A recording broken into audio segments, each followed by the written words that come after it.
All right, well, welcome everybody. I'm going to let Bruce do his thing. I will be here if you have questions, but I want to thank everybody for responding so quickly on such short notice to this fantastic session that Bruce has put together for us. Yeah, it's been kind of a team effort here, but thank you all for being here today. Julie asked me to be awards chair for USASBE this year. And so we've been rapidly trying to work with the new Award Force platform, but we've also been trying to simplify and clean up the awards process so that people who are nominating their universities better understand what's going to make a great application for that award. And also so that what you're submitting and what the judges are looking for match up better. And that's going to make the judges' life easier as well in this process. So what we want to do today is spend just a few minutes on a presentation that we've put together to introduce some of the modifications. Nothing major is changing. Everything is designed to make life easier for you. So go over that information, and then we'll just open it up to Q&A for you and kind of address anything you want to throw at us. So if that's all right, I'll go ahead and screen share, and we'll just walk through a few of the recent changes for you.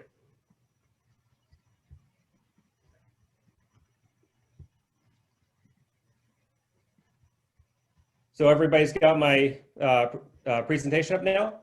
We're good? Okay, so what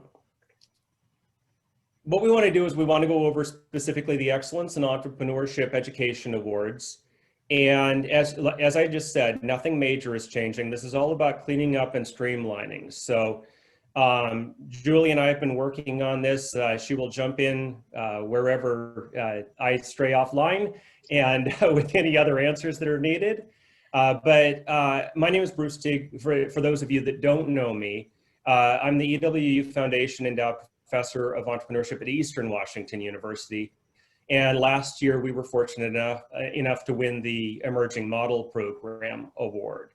And so that was kind of what we volunteered into this position. So I can answer questions from the perspective of being a nominee and putting together a package as well. So changes that we've made for USASBE 2021 and hopefully going forward. We've made it hopefully easier to understand the application requirements. We have provided you with award-specific content recommendations. So one of the things in the past is there was kind of a generic or general description of what an application should include. Well, each of our 4 awards are very different in terms of what they're seeking. And so we decided to provide more award-specific content recommendations for you to help you with what a good application ought to look like. We've also increased the transparency of the evaluation process by posting the judging criteria that will be used. So as you'll see in just a minute, there's now a PDF on the awards site that will allow you to not only see specific content recommendations, but also to see the criteria judges will be using for that particular award category. We've added the Award Force platform for application submission and for judging, which should make both sides a lot easier. And hopefully we've made it a lot easier for you to build an award-winning application.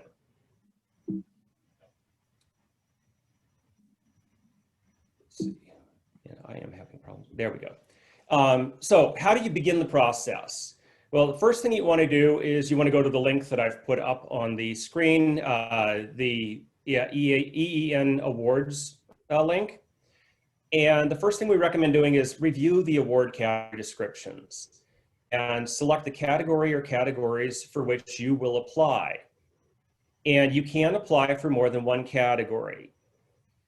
Next, I recommend going to the awards criteria PDF, which is the button now on the top left of the awards page. And that will pull up a page that for every award gives you those content-specific recommendations or award-specific content recommendations and the award-specific judging criteria that will be used. So review the rules, the requirements, the application criteria for your award, and the judging criteria, because those will really affect the kind of information you want to put together. Next, it's valuable to click on past winners, on the past winners button on the top right of the page and get a sense of the successful applications from the past. But I personally would recommend doing this more for inspiration, because the Award Force platform is going to change the way that you're inputting material. And so you won't be submitting an application that looks exactly like applications even from last year per se, but you can get a lot of great information there. And finally, prepare your application package and submit it by the deadline. So meeting the deadline is really key here. Important rules and caveats that we want everybody to be aware of. One, who can be nominated? Right now, these awards are for colleges and universities, and they may self-nominate. In fact, most nominations will be self-nominations. They can self-nominate their entrepreneurship programs, their course innovations, and or their curricular innovations.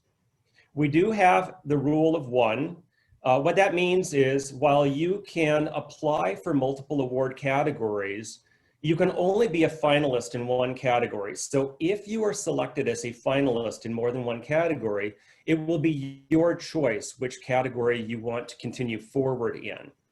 And finally, we want to make everybody aware that there is a service commitment. So if you win an award, part of the deal is we ask that you agree to judge that award category in 3 of the following 5 years, including the year immediately following the award that you win.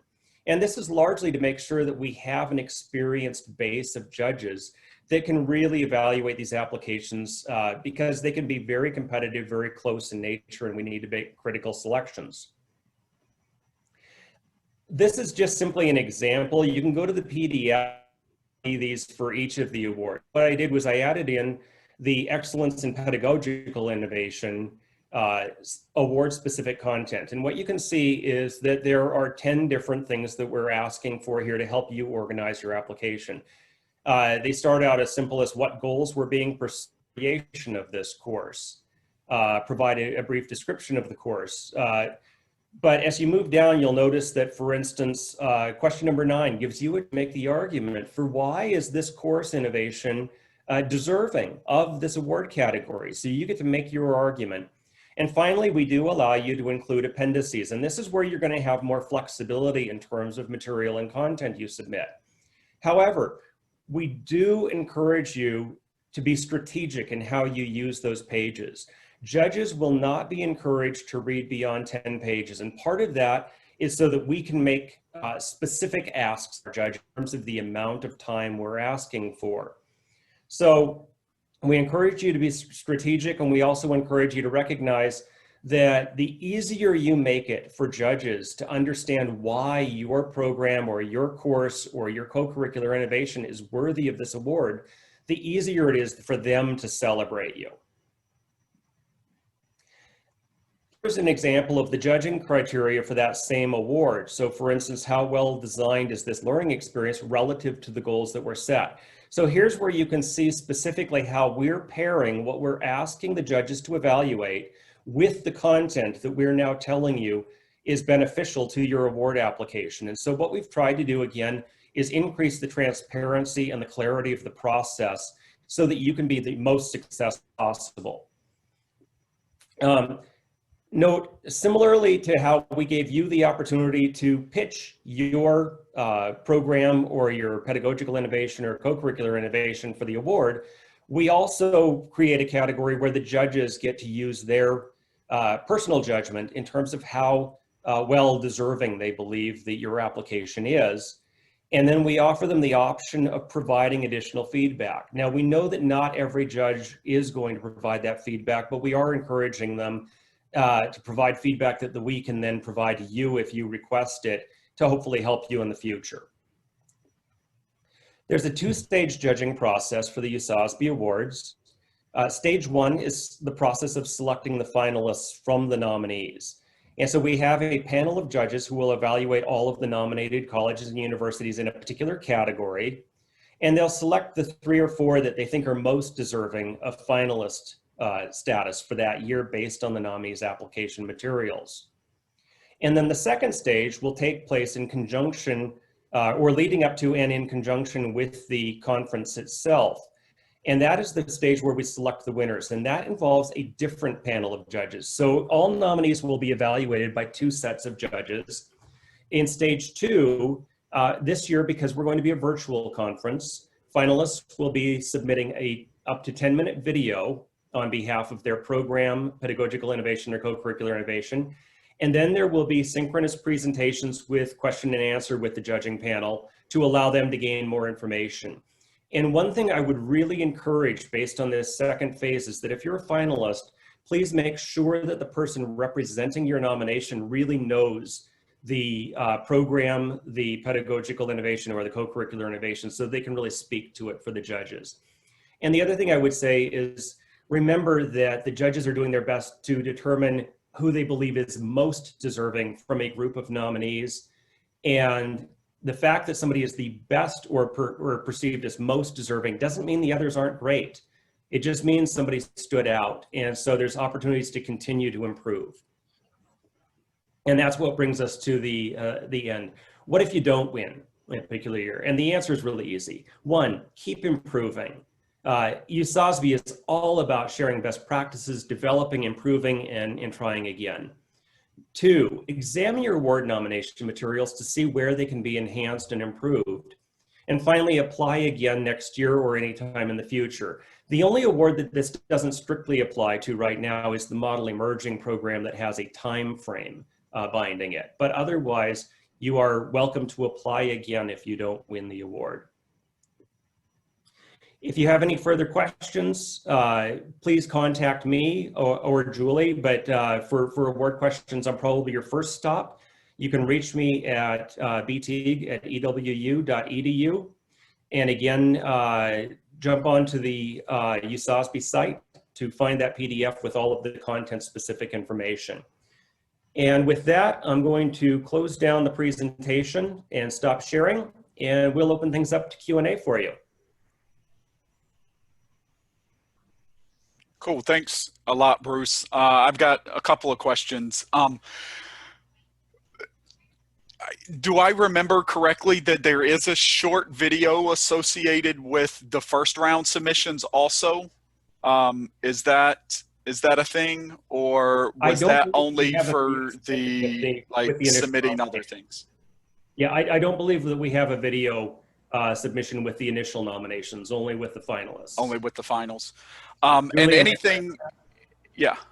I think Dennis, the second part of your question was correct. Like for the competitive research papers and things of that nature, there's a short video that's required. So depending on the where I remember that from. Okay. And so any material we've already uploaded for whatever award we're applying for is still there. We just go in and fill in what potentially is missing. So when you have these questions that the judges answer, is there a scale that they're replying to, or what does that look like? And I'm asking for 2 reasons, because I'm probably going to have to judge a category myself. Good. I look forward to talking to you about that. I'll be contacting judges soon. So let me address both sides of that. Okay. One, all of the materials that you've uploaded, they're fine. But what you're going to find if you go back into Award Force is that Brittany restructured the Award Force categories to correspond to the new content that we've put together. You'll probably want to go back in and backfill for those specific questions. And then what we're hopefully doing is giving you more specific information to work from than you had before. And so to the degree that you want to modify your application, you have all this time to work on it and make any adjustments that you feel make you more competitive. So that's your decision, but all applications are still good on that front. From the judging side, each of those criteria is going to be judged on a 1 to 10 scale, and Award Force is going to push that out to the judges. What I'm hoping is that for most applications on the preliminary nomination evaluation, that we're probably asking for somewhere between 20 and 25 minutes per application in terms of the way that we've got things set up. Now, some may take a little more time than that. Others may be very straightforward and very clean, partly depending on how well they've answered. But because we've tried to pair up the answers that you're giving with the criteria that the judges are evaluating, what I'm hoping is that on their side, we're making this job a lot less onerous too. And so in each of those, they will rate on a 1 to 10. Okay. Thanks, Bruce. I think that's all I had.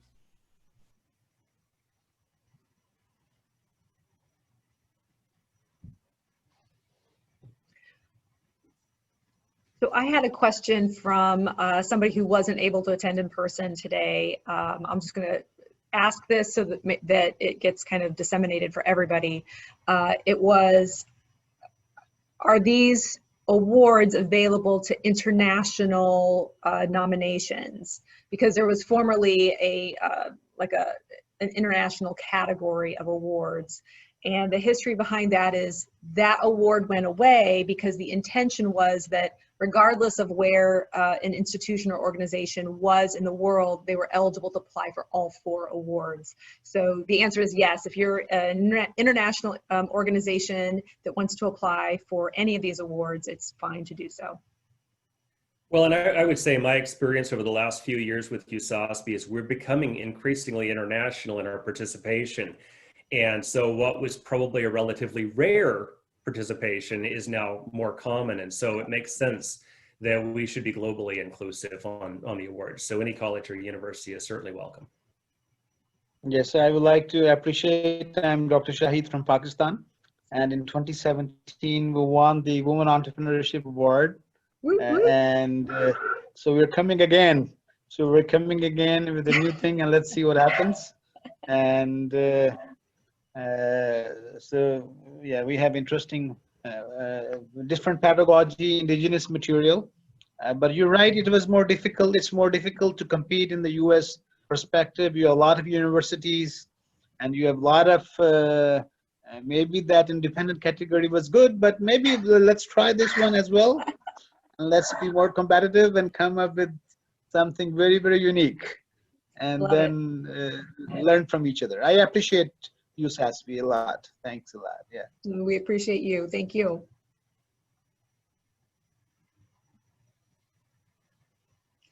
I think we're also hoping that the for finalists, that the fact that you will be pulling together videos that can be utilized for multiple purposes, right? I mean, it's good for creating content, but it's also something that if you're a finalist, you can really push that and drive that home with your constituencies as well. So we are really hoping that this has a different kind of impact than it's had in the past. Certainly the reach of the participants and attendees at USASBE 2021 will have, you'll have more ability to reach out to them and have them see your videos and see the impact of your programs. So I'm particularly excited about what we've got going on this year. Yeah, this is going to be a great year for this because you are going to have a broader base of attendees. So you're going to get a lot of visibility. It's going to be fun. Sure. Hey, Bruce, it's Mike here from 12 will ECU. be the only ones there and it'll be fine. We appreciate the review, but since we are the ones who logged in and we're all looking for a competitive advantage, and we happen to have someone who has won an award as our lead, in any off-the-cuff advice, any certainly we appreciate the rules and the structure side, but just as a previous winner, anything that you'd like to share as a best practice? Yeah, I think that there's 3 things that I learned going through the process. And by the way, one of the things I want to share with you all is we did not win the award because we had a massive endowment budget. I am as broke as a university program gets, so we had to bootstrap it all the way, and it took a lot of creativity. So anybody can participate, and that's kind of fun. But to me, the keys are we have a really knowledgeable audience at USASBE, and they've developed within certain parameters a sense of what a program looks like, or what they think of as pedagogy or co-curricular activity, etc. So they've kind of got a frame of reference. And my heuristic is that you want to overlap with that mental model about 80%. But you want that last 20% to be your unique spin on the world, what makes you stand apart. And especially for the model program and the model emerging program, ideally, you not only want to have innovations that are unique to your program, but hopefully innovations that could be replicated elsewhere across USASBE schools, because that makes them more valuable to us as a community. And so there's kind of this 80-20 rule that I always used in my head. I wanted 80% to look like that mental model, and I wanted 20% to be to stand out as different. And I would say that that mental model would apply to all 4 of the categories. And then finally, I would say, and I said this earlier, but make sure that whoever is representing your university, if you're a finalist, is really intimately familiar with that application and the program, the pedagogical innovation, or the co-curricular innovation. Because I've seen instances where somebody had a great application, looked fabulous on paper, but the individual representing the institution couldn't answer any of the questions. They obviously didn't know the material well enough. And ultimately, when it comes down to being a finalist, it's a competitive room. It's amazing to see what these other universities are doing. I was overwhelmed walking into the finalist room last year. It was so impressive. And so it can come down to little things like how well can you clarify things for those judges, because they're looking for these minute differences. And so to me, those are the big 3 things I would say to you. Does that help? Thanks, Bruce. I appreciate that. Yeah, that leads me to one follow-up question. So will we see the other finalist presentations, or will it be a separate session if we're a finalist? I'm going to let Julie answer that one because I don't know the answer this year. So I think that, remember that the videos have to be submitted in advance, and it's, the judges are going to have access to that video as well as your previous, your initial submission, right? Okay. So in some ways, what you're really going to be doing in person is less the dog and pony show and more of the Q&A, right? Okay. It's more about clarifications. So just keep that in mind. So some of it is going to be how do you answer your questions and how do you answer them well. So it's a little bit less about the content and a little bit more about your court savvy when it comes to the Q&A. So I mean, my guess is you're going to have these individual kind of conversations for Q&A, and then all of it is going to be available for everybody. But it's not going to be like, hey, everybody's getting in a room and we're all going to, you know, all these different groups. It's going to be easier to kind of narrow down on who's answering what and when. And it'll be the same set of judges for each category, For each right? category, They'll look at all the finalists in that one category. It'll be the same set, right? Okay. That's correct. Yeah. And again, if we're so lucky to be chosen a finalist, it's probably on the website. But a quick question: when are the finalists notified, and when would you expect to submit the next round of information? It's probably on the website, and if so, I apologize. We will figure that. I think it's Okay. beginning of November is Gotcha. when we're anticipating that. But keep in mind, I mean, a lot of it is dependent on the initial judges. Sure, and sure. you guys, your lives are really hectic right now. And we want to be sensitive to that as well. So be flexible with us. We're looking at like that beginning of November timeframe, and you should have a good month to put together your narrative and your story for your video before you upload it and submit it. That's perfect. Thank you. Yeah, and if I can jump in, 2 things. One of the things that obviously we tried to do with this is streamline the judging process. And we want really rich, informed decision-making, but we wanted to make this something that was not overwhelming to the judges, made it easier for them not to procrastinate the process. And so I'm going to be asking people to turn it around within 3 weeks. And given the number of applications that we typically look at, and the new structure that we've put, I think that that's going to be a pretty reasonable ask. And I'm going to be reaching out to judges with a fairly specific time ask of them. So I'm hoping that they're going to get us results within that window, and that we'll then be able to get you feedback more quickly on that. I also wanted to loop back to the question you asked just a couple of minutes ago, because I did think of one other thing that I think is important advice on the awards. So there's a lot of flexibility with what you do with your appendices. And I don't know about the rest of you, but when I was putting together the package for Eastern Washington University, I had way more stuff that to me was personally interesting than I could possibly for the judges. And so you're making these really specific judgments as to what most enhances my application. And so I would encourage you to look at everything that you're putting, particularly in that first 10 pages of your appendices, and ask yourself, is this assisting the judge with understanding and evaluating my program on a criteria they're actually going to evaluate? Or is this just something I think is cool and want to throw out there?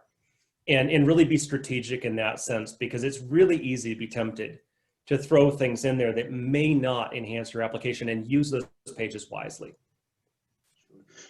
So a quick follow-up, and I understand everything is a bit fluid this year because it's just a tough situation. But we had already started some of our application, and for the emerging, if my memory's correct, there was a 2-page exhibit that's allowed. It sounds like now that's been changed to 10 pages. Am I correct in that, or am I thinking? Okay, so that's an interesting one, and this will also apply to the model program if anybody's listening for that one. Award Force create a more structured interface just by nature of the program. And so what that means is there are going to be questions that have limited frame answers. You've got this words answer address this question, right? And so because of that, we also wanted to make sure that you had some flexible content, because there were things, for instance, with the emerging model program, that they just don't lend themselves to that kind of a format structure. So perhaps you might want to show a timeline of development.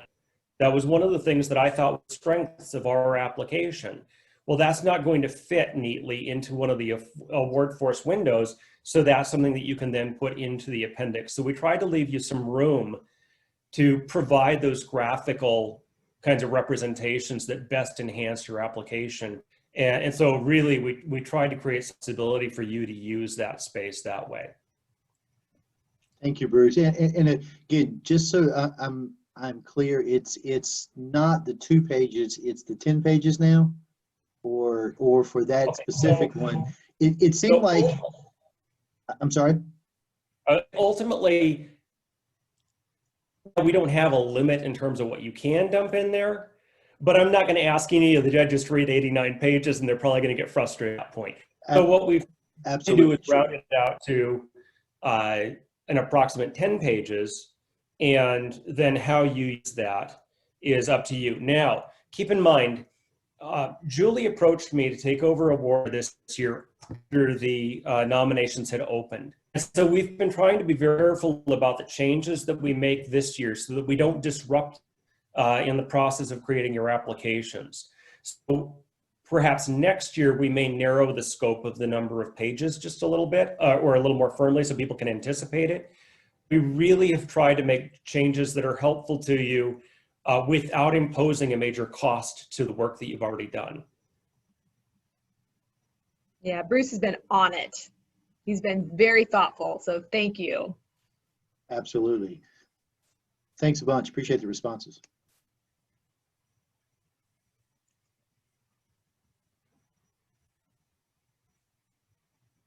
I see other faces. Do we have other questions?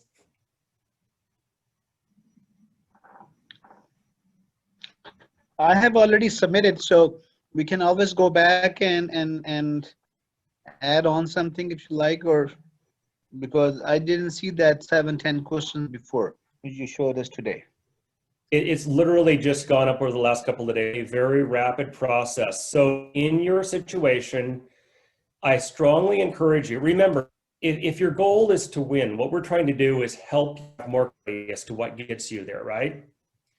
And so if your goal is to win the award, not just be nominated for the award, then I strongly encourage you to take advantage of the additional information we're providing. Go back into your application, those answers that are still blank at this point to help the judges along, and make any tweaks to your appendice material that you want, that you think are going to better enhance, communicate. In your case, I believe it was a pedagogical innovation, correct? Yes, exactly. So is this information available now on the web? These 10 questions are available?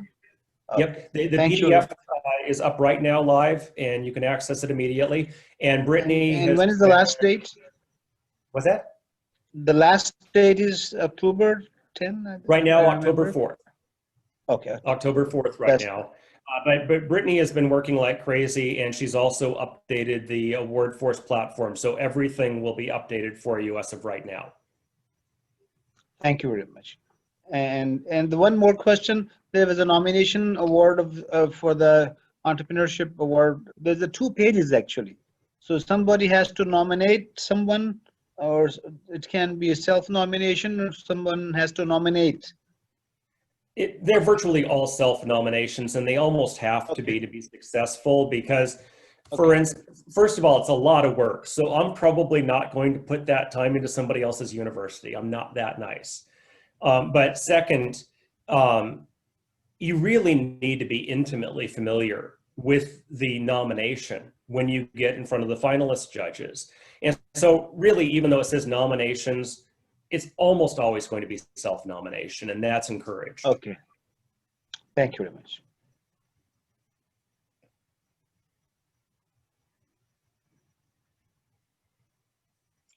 All right. Anybody have other questions? If not, Bruce is available for your questions. If it's a technical issue, Brittany is the right person to talk with. If it's like an award force issue or something, she can handle anything like that. And this is exciting. This is some of our most exciting things that happen at the conference. So I look forward to seeing your submissions and hearing your stories.